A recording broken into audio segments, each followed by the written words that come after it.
One time give thanks for life. Ajina Blanks I say.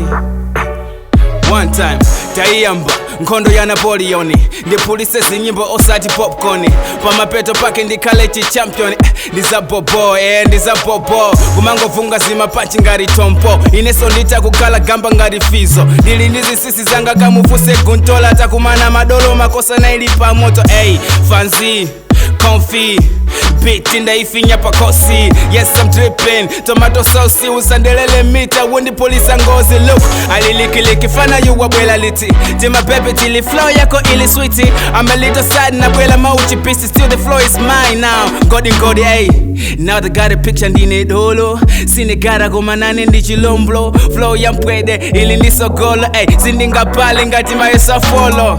One thing fisa ucha ndi chiwo model wachoka patali nao wafika patali sana ziyambe zula naziyamba paka ntai mutenge puzilo apa musapeke pozingani kuyesesa pakale pojela paka mwa tilayise na femu geto mutije ka shine putting God first before zose wazangata ngoyamba apa mbuye alinafe plan osana manane ndi mafila aile maso amafila ngati ndaja high grade koma ndi mau ake omwe ali mwaine mbuye wa makamu ndi matamanta iyende tabwela taza timba mpaka mau kusasa timba timbala metidaka yachina Jordan ifedi singo danka. Look maule mapite kwa onse ondikonda abunduke onse aja ondilonda moyamba ya ulonda waidiso tongonanga zikuteka akudalisa mbuye wanga.